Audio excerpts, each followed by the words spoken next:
What's up, guys and gals of the movement world? It's Sean Mishka, the Movement Miyagi, coming to you once again on behalf of Football Beyond Stats in a movement skill deep dive. Today, on our 2025 Mover of the Year, Myles Garrett, number 95, defensive end of the Cleveland Browns. Today, I thought it would be a really fun thought experiment to relive alongside of one another all 23 of Myles Garrett's sacks on this 2025 season. We're going to do so at slow motion. We're going to look at across situations and across conditions. You know, we might rewind a little, but what we're really going to do is look at the problems that are being presented to Myles Garrett that he is then solving through finely attuned, intentional, and adaptable movement skills, no matter what that problem brings him. Now, before we get into it, and again, we are going to go in slow motion, we're going to relive each and every one. There might be sometimes that we rewind, but I want you to think about some things right off the bat. Both this problem solution dynamic relationship, this mutual reciprocal nature of that relationship, I want you to look at how the constraints are coalescing. I want you to look at it across situations, who he might be facing, the quality of opponent or how many opponents they might be throwing at him and the opposition is really going to present to him. We're going to look at it across situations in terms of right side to left side, being moved in the middle of the formation or being presented with different emerging movement problems. We're also going to look at it across conditions, different surfaces, different times of the game, levels of fatigue, pressure, anxiety, what he might be going through. All of these things are things I want you to think about. But then I also want you to see the trends and the details of Myles Garrett's movement skill. Number one, first and foremost, his overall awareness into the what is, what's there, how he's connecting to it, and how he's making functional contact with that environment. Number two, his extraordinary world-class for football get-off and his ability to turn the corner better than anyone else walking the face of the planet. And then number three, his ability to look to and through into the quarterback. Look to the offensive tackle, the chipper, the tight end, and the double team, but also look to the quarterback and where they may be going and how they may be behaving. And at the same time, we're also going to try to highlight some of the things that I think that stand as opportunities for Garrett to improve upon even further. So without further ado, I apologize for my long-windedness. Let's get into sack number 1 through number 23 here. Here, this first one, again, I said that we were going to go slow motion.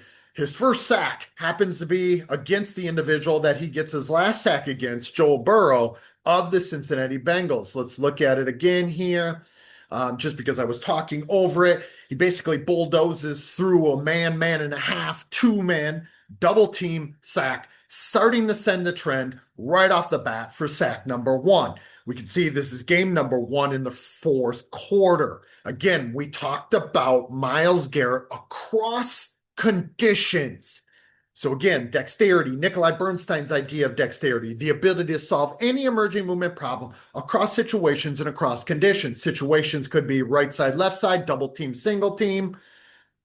Situations could be a quarterback stepping up in the pocket, a quarterback staying stationary in the pocket, a quarterback moving left or right.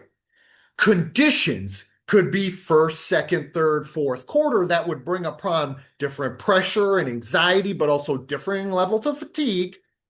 Conditions could also be the location of the game, the time of the game, the surface that one is playing on, the weather conditions, and the like. Okay. All things I want you to think about. That was sack number 1. Sack number 2 happens to come on the very next play. He just took the Bengals from 1st and 10 to 2nd and 16. And Myles Garrett here down at the bottom of your screen, rushing off the right side again, is going to do something dirty and filthy. Okay? Goes ghost on a tight end who flashes as if he's going to chip, and then he goes through that same man. This is a nasty, nasty move here, and I want you to look at it for all of its glory here, him coming out of this. So we got this tight end here as I circle him on the screen, gives him that look as if he's going to get a chip and he's going to give help to his left tackle. Garrett just looks to him and immediately adapts and looks ahead by ghosting around him to make sure that he doesn't get slowed down too much. Now we can see his perceptual pickup again, to and through, even though that's an area of opportunity that I believe that he could work on even more. To, right, the left tackle, how they are behaving, where are they set, what is the interpersonal distance, what is they might be trying to do, what lies to the left and to the right. He's trying to pick all that up, but what else is he looking through into? Joe Burrow, number 9, Cincinnati Bengal quarterback, right?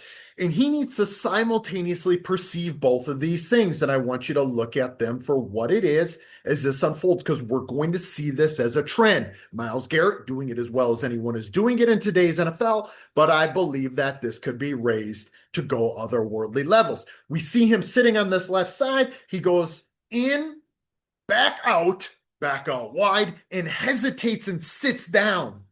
So he can try to determine if he's going to see another double team, okay, as he did obviously in that previous snap, or if he can work and manipulate sort of in a martial arts, mixed martial arts fighting type of fashion, right? This hesitation, he's sitting, he's waiting for them. This metastable region and zone kind of closes and opens. He goes in, out real wide. Look at this right foot and how it's actually inverting. He sits on it, pauses for a moment, and then rushes back into the bull rush.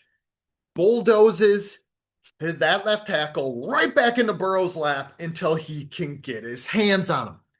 Really, really special, skillful stuff there from Myles Garrett. That, again, I think you can see why in situ work, where it's not decontextualized, it's not isolated, but instead it's a live movement problem solving with a differing problem, a dynamic problem, and a live problem that's unpredictable is exactly what it is that we need to face. We see Myles Garrett now week 2 against the Baltimore Ravens in my 2024 mover of the year, and somebody that we investigated him on week 11 when they played the Ravens for the second time. This happens to be the first matchup. This first matchup now in the first quarter, in Baltimore, different surface, different location, still early in the season. We see Myles Garrett in the World Class for Football get off here against Lamar Jackson. Special on special, elite on elite. Not necessarily elite from a Ronnie Stanley standpoint. That's a meaning no shade. I don't even know if Stanley is out there right now.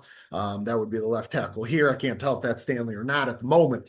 But Lamar Jackson, my 2024 mover of the year, and our 2025 mover of the year, Myles Garrett. You can see right away, he's a half a body, half a yard ahead of everyone else when the ball is snapped. That's because of the perceptual pickup and attunement to Tyler Lindenbaum, the center, and the hand movement with the ball. That get off isn't just about acceleration in a straight line. That acceleration in his first and second step, it's about a perceptual connection to the ball into the inflection of Lamar's snap count. Now, he works right into him, starts to move to the inside, and has to work hands before he gets off and spins back to the inside as it would be 79. They're pushing him back. So that is Ronnie Stanley pushing him back to the inside, and he just adapts accordingly. Let's see it again because I was talking through most of that. You can see that Wuxin frame and state of mind, a lack of attachment to a way of doing and being. You got to do that even more against a guy like Lamar Jackson, specifically in week 2, when that was still Lamar in his mover of the year type of state. We see him again. This would be what? Sack number 4 coming on the season here in just the second game. Second sack now coming up against Lamar Jackson. Right there, I just circled Myles Garrett. He's still playing right defensive end. Okay. I'm not sure what happens here, so we're going to see it together. Okay. Against Ronnie Stanley again, goes in, out, and back out to the outside before beating Stanley around the edge and to his spot. Okay. So again, we're seeing some trends that I highlighted throughout the mover of the year, SWOT analysis already. One thing I want you guys to not miss is like in week 11 against the Ravens. I talked about that awareness of Myles Garrett. Watch his head and his eyes pre-snap.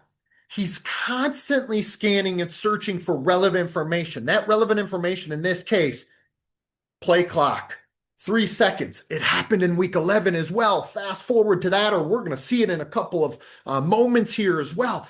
He's scanning and looking for anything that could potentially be specifying and relevant as information sources as to how he could couple his movement actions too. If that gets to zero or gets closer to zero, gets under one, he knows the next beat, he's got to go. And this is something that we see from elite pass rushers. He looks up right here. He looks to the guy. Look at him. You can see him. There's not a player in his sight line. There's not a player in his gaze at this moment. He's looking to the play clock. He sees that it's down to 2. He gets set like a sprinter in the blocks. Boom, hips up, ready to roll. Next beat. Now it's at 1. He knows that this next very moment, ball's being snapped. He gets out before everybody else. Then goes in and out on Ronnie Stanley, turns the corner. Lamar Jackson, nowhere to go. Okay. Again, special but nuanced stuff from Myles Garrett. Okay. We fast forward now the next week, week 3 against the Green Bay Packers in Cleveland, second quarter. About 3-minute offense here working, but it's 3rd and 22. Okay. Myles Garrett here, still playing right defensive end. He's not making very good on my SWOT analysis where I said that he's able to be equally adept at working on the right side and left side. You guys are going to have to trust me on that, but we'll see some plays coming up. And again, it's not just about these sacks. It's about all the snaps that Myles Garrett or any player would take on an NFL season. Okay. You can see he was waiting to get set because he wants to get a perceptual look as to what's unfolding there. Now, again, we see him first across the line, half a yard ahead of everyone else. Ball reaches Jordan Love's hands, and he's got to work through this double team. First, the chipping help of the tight end, who then is going to release into a route, I believe, and then the left tackle, who then got a head start to get him to run that hoop. Okay? He gets to work through this hold that is about to probably ensue here, right? That he's got that hold that he has to work around and through. And that is what we will see from guys like Myles Garrett, Micah Parsons, TJ Watt, a few others, right? Constantly being held, the opposition trying to gain any advantage they can. It's not enough against Myles Garrett, particularly when he's turning the corner, particularly when he smells blood. He's going to ignite into the quarterback. But still, finding ways to adapt through that constantly changing problem that is disadvantaged to you as a player, as the most skillful guy in the league, is something that the most special guys can do. And that's exactly what we see there from Myles Garrett, right? Gets hooked, gets held, doesn't matter. He's going to sit, dip, and rip anyway. Fast forwarding a couple of weeks now, till his next sack against Tua and the Miami Dolphins. Now I told you he's changing locations in the formation. Not only changing locations in the formation, moves to the left side, but I think he's about to go from outside and work and stunt in, and he does, just disappears on that chipper helper, and now he's got a running back straight in the hole, Tua right behind him, and now talk about changing situations and being like water in a Bruce Lee type of fashion. Myles Garrett, 270 plus pounds, 275 probably, of rock solid, jacked up muscle, going through a back who had to sit and get a little help on him before that guard tries to pick him up and do everything he can to hold on for dear life. Myles Garrett reaches Tua in plenty of time there. Third quarter now, again, across conditions, different times of the game, different surface, humidity of Miami, Florida, down at Hard Rock Stadium. Now we go against the New England Patriots. I think this was a 5-sack game against Drake May, eventual AFC conference #1 seed, right? 5 sacks against the New England Patriots, I believe, if I'm remembering that correctly. And we're about to see the first one of them as he opens the door and tells people he's there. Okay, we see him down, bottom of your screen. Get off again, right? Ahead of everybody else. Perceptual pickup, connected to action. We perceive to act, we act to perceive, we use the information that is relevant and useful.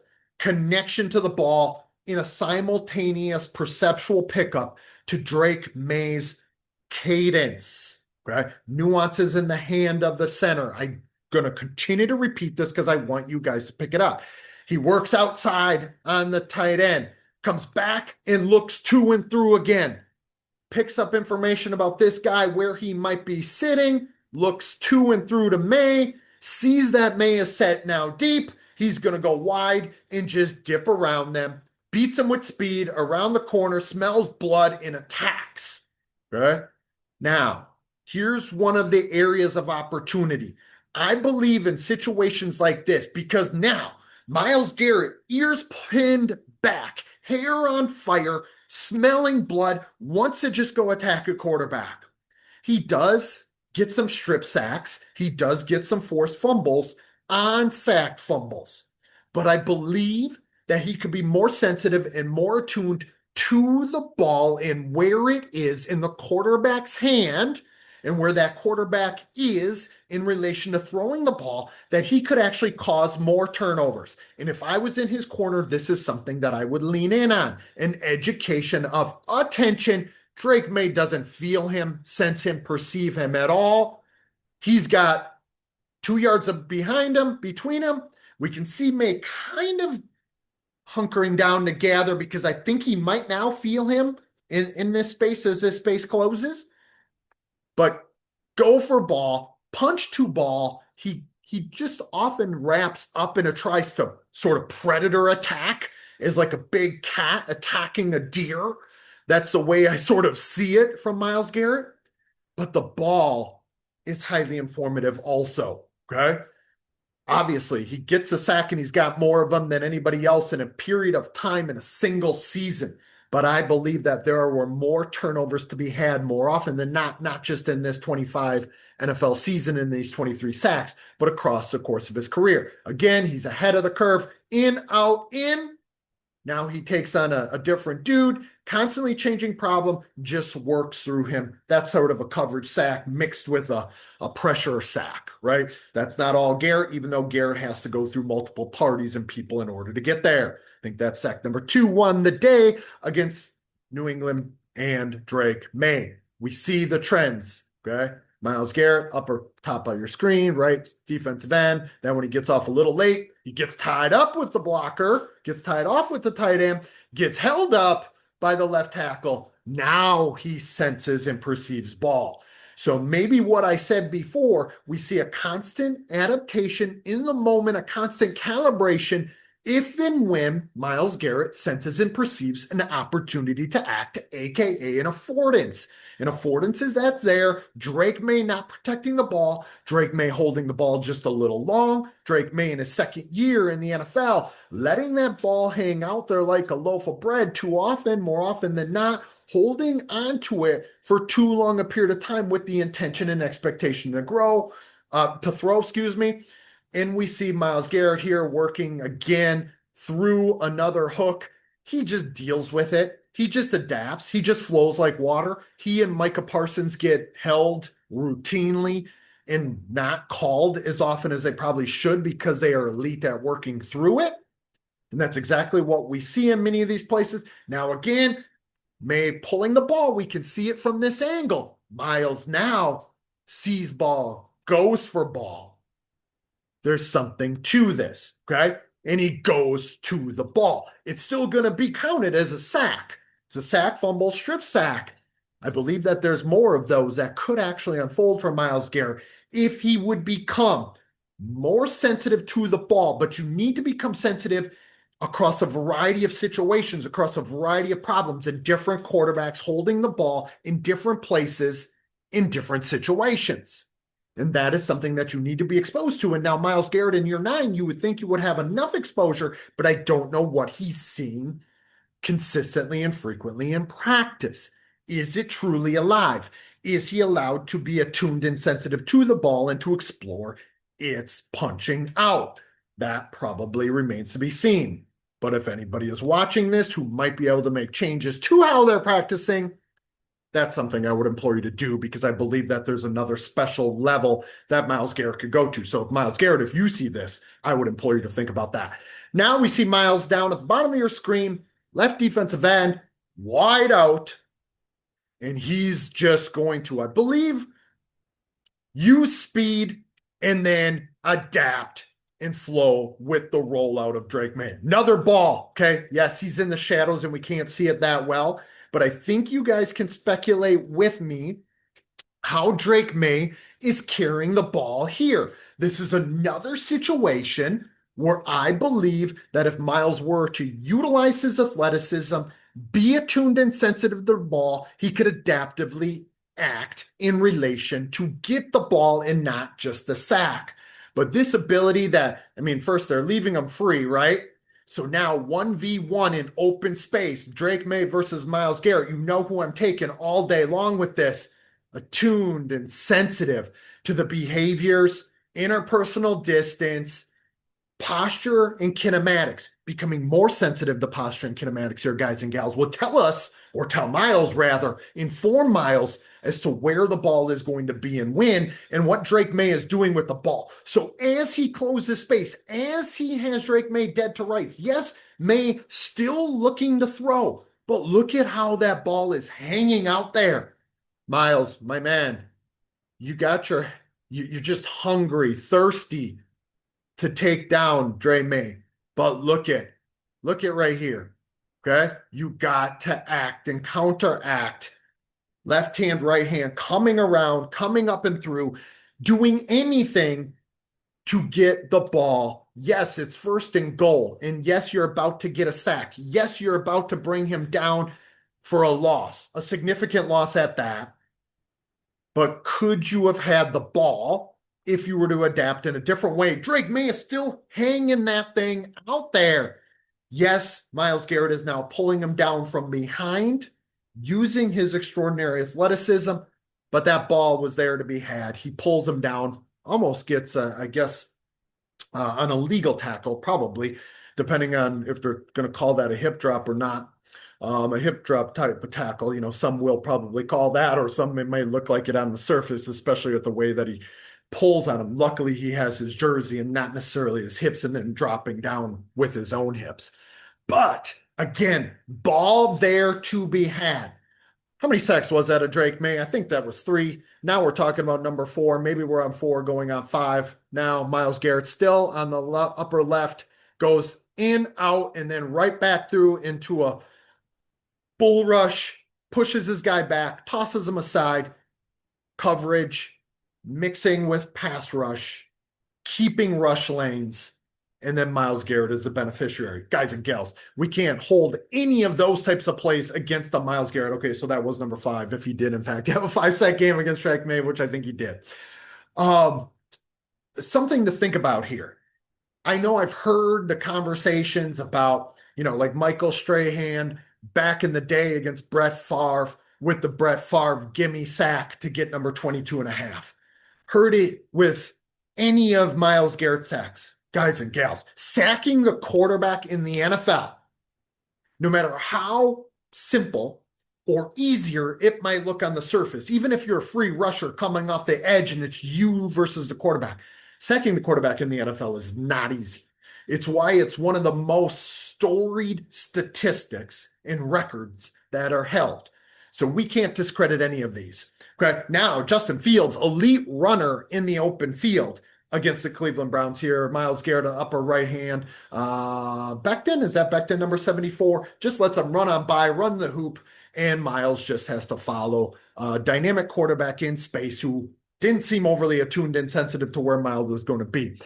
Now we move ahead. I think this is week 11 now, I want to say. This is the play or game, I'd rather, against Lamar Jackson and the Baltimore Ravens. If you guys want to see this one deeper, I'll just keep talking over this one. But if you want to see this one deeper, I do a deep dive in week 11 on Myles Garrett. I've included it in the mover of the year. Take a peek at that. That one is attached here. But again, some of these nuances I get into at a very, very deep level. At this point, week 11 of the 2025 season, and Myles Garrett in the midst of this record-breaking season. I kind of had already an inkling that it was going to be between him and maybe Bijan Robinson and maybe a James Cook or a Kyle Hamilton and the like. Like the list was getting narrower and narrower and narrower. So I started to do a more deeper dive or a deeper and deeper dive into Myles Garrett. And this game just so happened to come about, this four-sack game against my 2024 Mover of the Year, Lamar Jackson.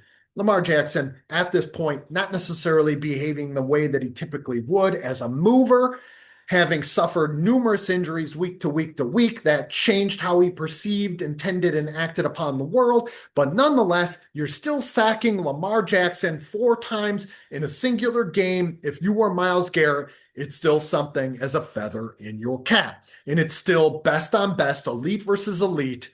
And we saw some adaptability within adaptability from Myles Garrett. But I'll let this play through without pausing each one of these. I think there's one more to go, or there should be. If you want to get into this one deeper, I definitely encourage you to do so. You'll see it down below if you're looking at this in the Mover of the Year analysis and deep dive. This one being the last sack here, down from the right defensive end position. He gets to come free, he being Garrett. Stanley picks him up at the last moment. Garrett adapts around him. Lamar doesn't even see him or sees him too late. Tries to move up in the pocket, but Lamar Jackson suffering from a knee, hamstring, ankle, back, who knows what else at this point in week 11, not necessarily seeing the world in the old wave riding fashion that he did in 2024 at this point. But nonetheless, Myles Garrett brings him down third quarter of this game. So now we look ahead. This is against the Las Vegas Raiders down at the bottom left or the right defensive end position. He's going to go through a tight end and a left tackle in order to get there. Goes to the outside of both of them, moves around, adapts accordingly. We're seeing the trends. We're pulling on the threads. We see them happening in a reoccurring fashion. I don't know how many sacks we're at. I guess I should have been taking a tally at this point. This has got to be about number 14 or so that we've gone through. But you should be able to see some trends from the SWOT analysis I provided. So he had 2 sacks against the Las Vegas Raiders. Here's number 2. Now just bulldozing, lifting, forklifting against the left tackle of the Las Vegas Raiders. And maybe he had more than 2 sacks. I think we're about to find out. That one was a half a sack along with Mason Graham, number 94 there of the Cleveland Browns, interior defensive lineman. Let's see here. What happens? Okay, he does have 3 sacks. Now he's on the upper right-hand portion of your screen or the top portion of your screen. He goes past tackle or an offensive lineman. He goes past a rookie and Ashton Genty. Let's watch that one over again. As we walk through this play by play, we see him that jump ahead, works with the left tackle first, runs the hoop. Genty doesn't even get much of a glancing blow on him. Geno Smith there hanging out, dead to rights. Myles Garrett, you'll take that all day, every day against Geno Smith. In the pocket, on the blind side, not going to happen. And apparently there was a 4th sack. You can see I'm deep into hundreds and hundreds and hundreds of reps at this point. This has got to be the last sack of the game because I think this might end the game with a sack force fumble. Now we talk about that, which what we did before against Drake May, that I believe that there was more meat on the bone or fruit hanging from the tree that was hanging low. When a ball is out there, when a quarterback is looking to throw, and he doesn't know that Myles Garrett is on him like stink on you know what, look at that ball. Look at where it is to be had. There are opportunities, whether it's coming over the top or it's coming underneath, if you're Myles Garrett with that right hand, to get more balls away when you are bringing your prey down. Okay? Or you're just pressuring them, or you're putting a hit upon him. It doesn't just have to be in these sack situations. And then, of course, that plays out into where that ball might be. And he does cause the sack force fumble here to, for all practical intents and purposes, I believe, end the game, give the ball over, or it does go to second down. But you guys can kind of see where I'm going with this. this is one of those situations where Myles Garrett, as good as it comes, could still improve if we educate the intention and attention in a little different way. Following week, against the best of the best, Trent Williams, number 71. We talked about best on best. We talked about elite versus elite. We talked about it versus a quarterback. Now we're talking about the very best that offensive linemen have to offer in the NFL. This battle was one that if you want to go look at, I definitely encourage you to do so. Trent Williams, perennial All-Pro versus Myles Garrett, perennial All-Pro. Left tackle, best in the game, best of the decade. Myles Garrett, best in the game, best of the decade. And here, I just know this play. I've seen it so many times. Watch him go inside, outside, and then teleport back to the inside to essentially just disappear on Trent Williams. Out and then back in. Like I said, teleport, go ghost, and just disappear. I don't know if there's anybody else, maybe one guy, Micah Parsons, who could potentially create and adapt in this type of fashion. But Myles Garrett's still one of one to be able to do this against a guy like Trent Williams. Okay. I'll stop talking for a moment so you can see it. Takes 3 steps upward, goes outside hard, teleports back inside with that jab step to go cross body on Trent Williams. And Trent Williams just looking around like, the hell just happened? There's only one guy probably who can do that, maybe 2. So let's look ahead now. We see Myles working back to the inside, stunts all the way back to the inside, gets in the face of rookie Cam Ward. Again, I talked about his abundance, his movement strategies. The abundance sets the tone, precedes the adaptability, the ability to be versatile then across situations.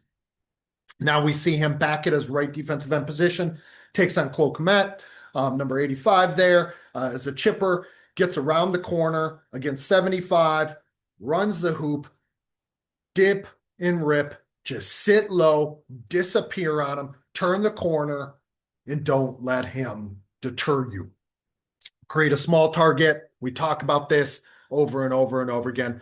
One thing I want to highlight, look at the breath coming out of Myles Garrett's mouth now. So week 15 against the Chicago Bears in Chicago. Horrible field of Soldier Field. Love Soldier Field, but horrible surface at this time of the year. Does it again, even after being hooked, even after being held. Okay? Across conditions, December football in Chicago, playing one of the best teams in the league against Caleb Williams, one of the most dynamic movers at the position. Takes on a quick chipper, runs the hoop, gets held, gets hooked around the neck and shoulders, still gets the sack and works through it. Even with a slip, even through this type of surface, fourth quarter, game where it's fatigued, and we see it over and over and over again. Now we're back to Cleveland. Now we're back to that right defensive end position. Now we're against one of the other elite movers in the game. The very next week, Josh Allen, or maybe 2 weeks. No, it is the next week. Against Josh Allen, run and chase him around. Dynamic, adaptable in his own right. Going and chasing quarterbacks, whether it's Josh Allen, whether it's Caleb Williams, whether it's Lamar Jackson, dynamically can match the type of problem being presented by the game's most elusive quarterbacks. Now we're talking 22 sacks in, number 23 sack here. Joe Burrow, last game of the year, week 17 or game 17 in week 18. Okay. Myles Garrett, 5 minutes left in the season to try to get the sack record, to try to get that ever elusive record that is there, that is held since 2001. Yes, TJ Watt got it in 2021, or he tied it alongside of Michael Strahan. But this is one of the biggest records in all of the record books in the NFL. Myles Garrett, go get yours. Look at that. Look at that get off. I mean, it's just like I wanted to pause it there and I hit it perfectly. Like This is one of one. Now, granted, he's lined up a little bit there in the neutral zone. Obviously, he's not across the line of scrimmage, but he's right there, right? Look at where his perceptual attunement and sensitivity is oriented. Okay. Now, it's not just seeing when the ball moves, it's sensing and perceiving when the ball is about to move. Again, ball in the hand of the center's hand. Pass rushers can get awfully sensitive, awfully attuned to that, and use that to simultaneously connect to the cadence of the quarterback's voice. And in the fourth quarter, you could become more calibrated to both informational sources. You've now seen that single center snapping the ball over dozens of reps. You've now heard that singular quarterback's voice in his cadence and the nuances of his voice. Perceptual attunement, pickup of specifying information. That's what creates the get off that can be timed like it is here, like it is right here. Look at guys and gals. Look at where every other Cleveland Brown is. Look at where Myles Garrett is. This isn't just reaction time. It is perception action coupling at its best as the sun starts shining in on me here. Okay. That's perception action coupling at its best. Look where the ball is in relation to Joe Burrow. Okay. It's yards away from him, 3 yards away from reaching his hands. By the time it does reach his hands, look where Myles is. He's already beat 75 to a spot. So people can say whatever they want about this sack and how impressive it was or was not. In my perspective, it was as impressive as it gets. Look at where he is in relation to everything else happening. He was not going to be deterred. Turn the corner. Joe Burrow is dead to rights. People can say he went down easy. He did not. He's going to try to step up in the pocket. He's got nowhere to go. Myles Garrett is turning the corner, reaching and grabbing. Predator on prey, like a cat on a deer. We see it over and over and over again. Myles Garrett, I hope you guys realize that it wasn't just about the outcomes. It wasn't just about the 23 sacks. It was in that process of achieving those sacks. It was in the process of solving those problems again and again, changing the nuances of what he's perceiving, how he's cognizing, and how he's acting in relation to the what is.